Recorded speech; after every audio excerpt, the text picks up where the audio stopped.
Hi, everybody. My name is Jenny Miner McCombs, and I'm sure you've heard or maybe seen a lot of me on my social media feed the last few weeks, respectively.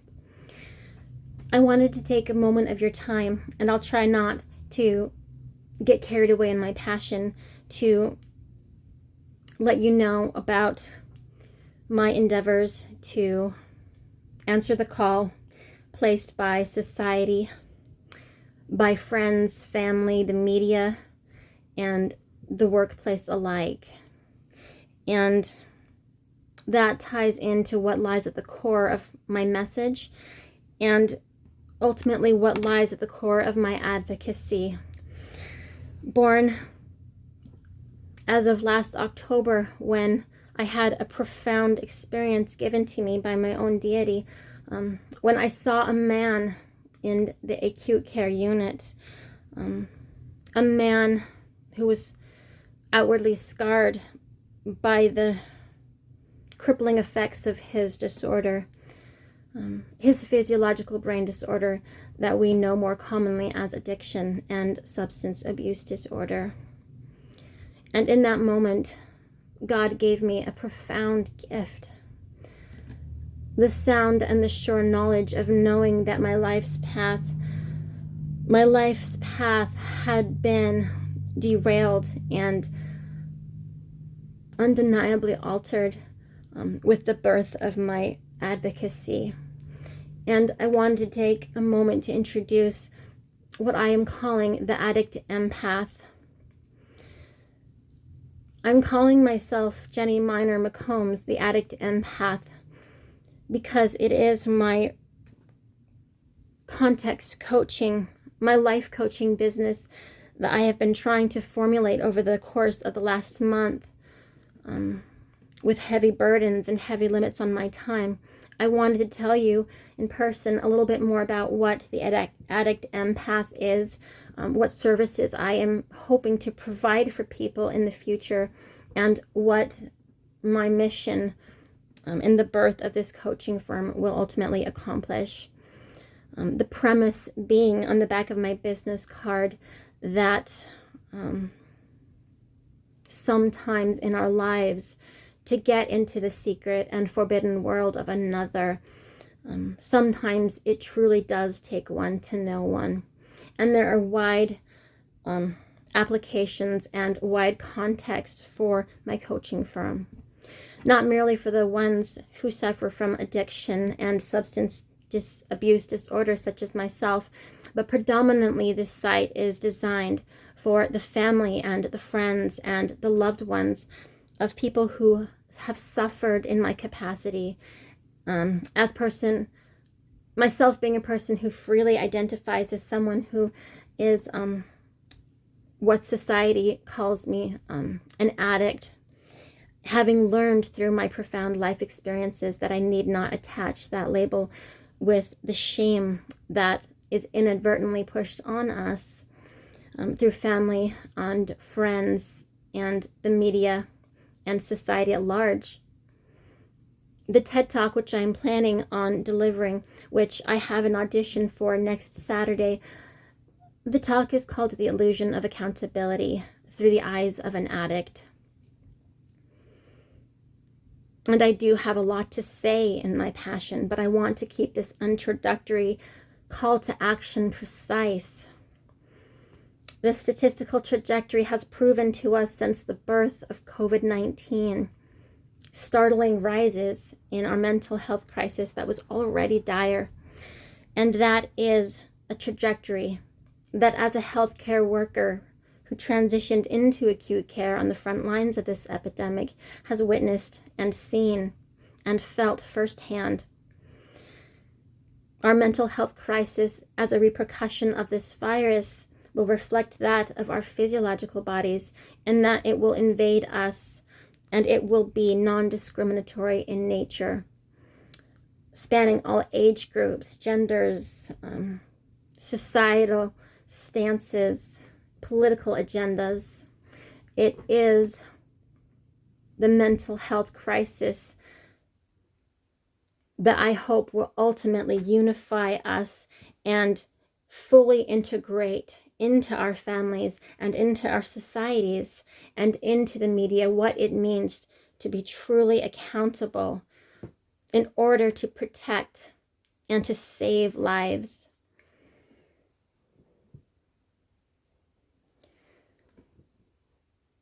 I am offering free services for a time as a promotional incentive for my context coaching business.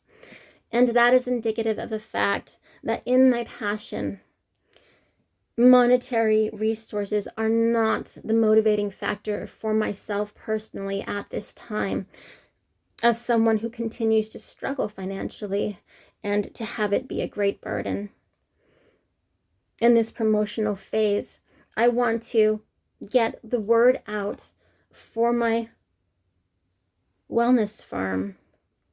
If you have a loved one, and the statistical trajectory proves that 99% of the people that I have personally interviewed for my narrative works can name someone or think of someone they know in less than 3 seconds who is suffering from ideation, mental illnesses, ideation, addiction, and substance abuse disorder. Throughout the entirety of this last year, seeing the prevalence permeating,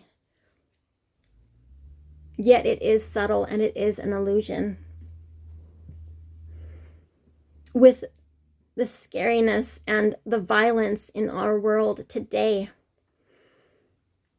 I want to make a bold claim that addiction and substance abuse disorder are family illnesses.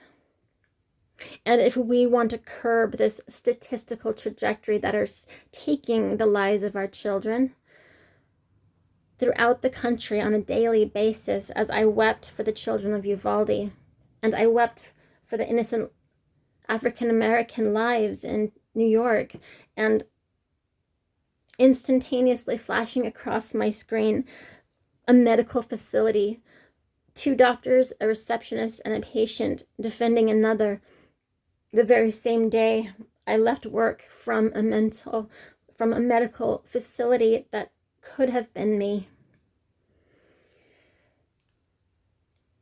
And I remember Sandy Hook Elementary a decade ago when my 2 oldest children were the same ages as those beautiful children.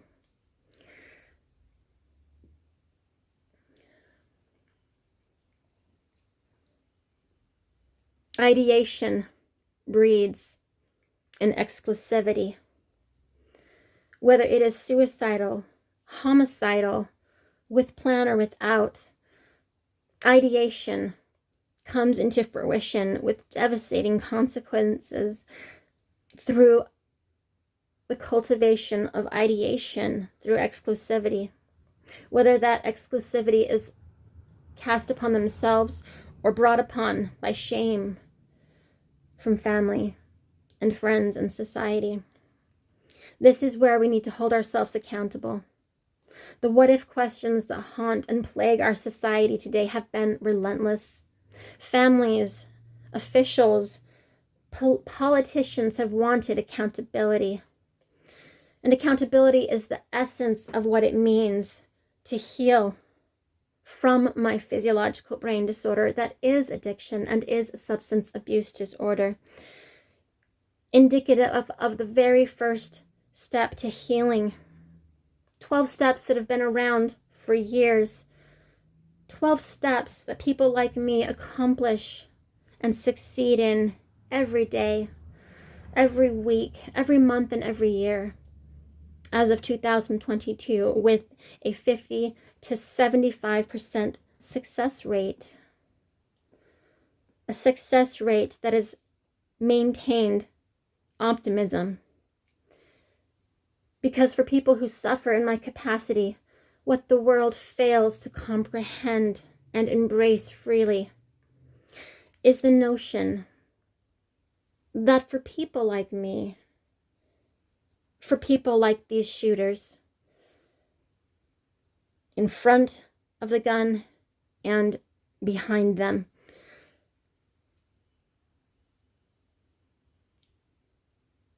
Step one is that we admit to ourselves that our lives have become unmanageable, that we can't heal ourselves on our own, and that we need help.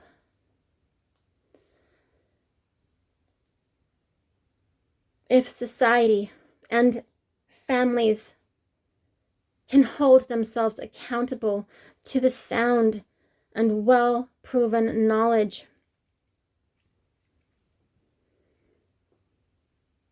that people who suffer in that capacity are not capable of being left to their own devices and being made to figure out how to heal on their own.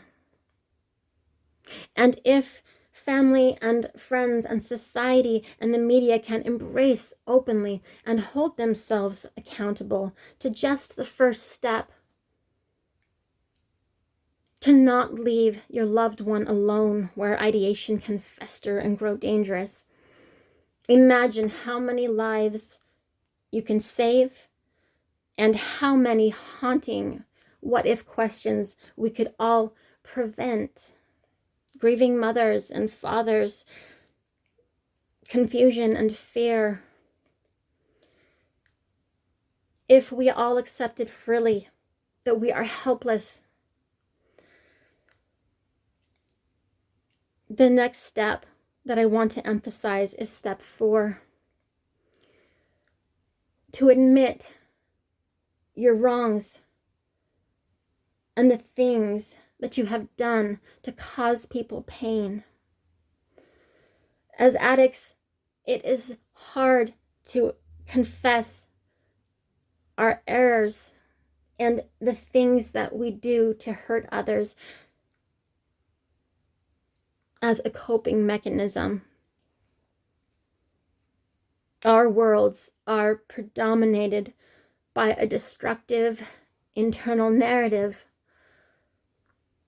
that punishes us way more than any friend, family, or loved one can, whether deliberately or not.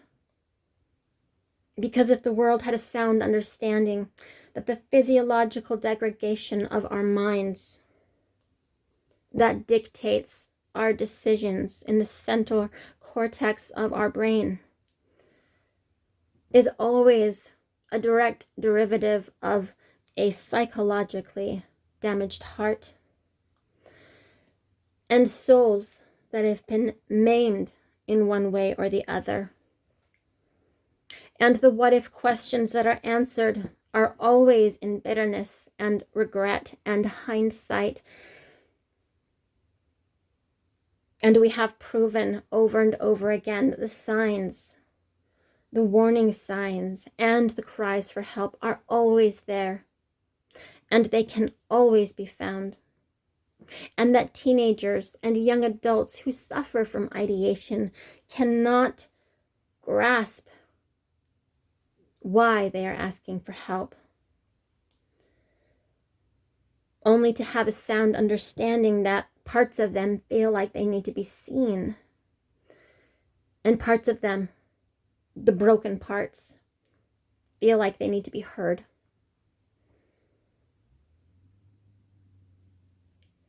And if you can hold yourself accountable daily, as we are admonished to do, despite our damaged hearts, despite our damaged physiology, and despite our broken souls, daily accountability is an incredibly high standard. But if I can do it,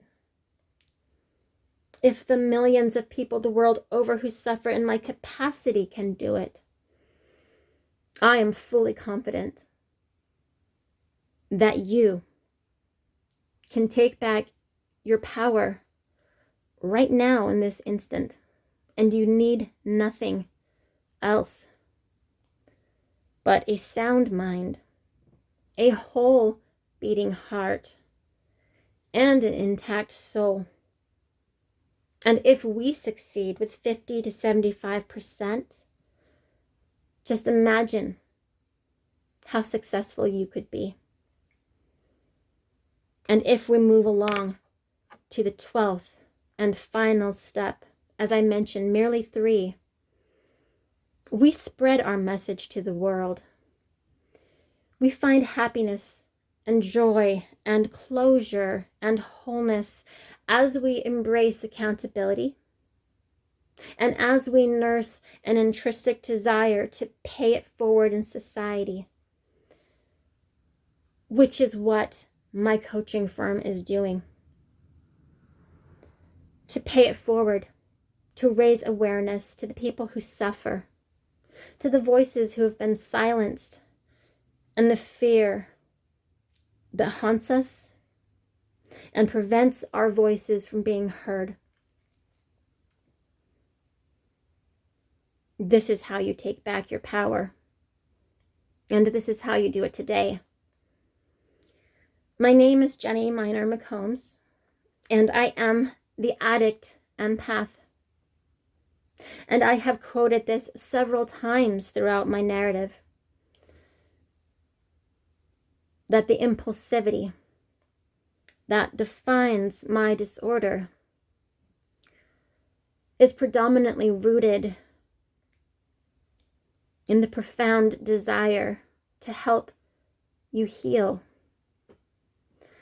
And my impatience and immediate gratification that defines my disorder is rooted with the sound knowledge that I want to help you now, and I don't want to have to wait. And so I make a call to action, devoid of monetary gain for me at this time. A call to action to like, a call to action to share, a call to action to send this to a family member, to a friend, to a loved one, to a relative who you've seen in their own vulnerability ask themselves, what do I do? What can I do? I feel so helpless right now. Because for people who suffer like me, to cultivate the empathy and the compassion to curb this trajectory, sometimes it does take one to know one. And I have nearly 2 decades of experience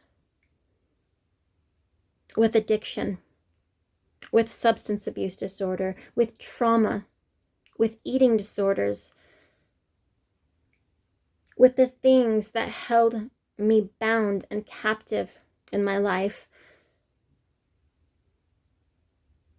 gaining a profound understanding of knowing my higher purpose and knowing how I can help others heal. For the parents and the loved ones and the friends to avoid their own series of relentless what-ifs that can be every bit as haunting, every bit as crippling,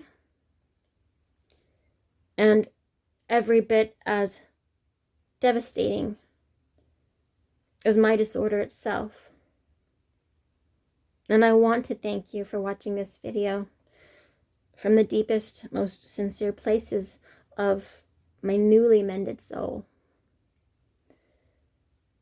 Please like and share, and let's curb this trajectory together and hold ourselves accountable. Because accountability is not just for the addict.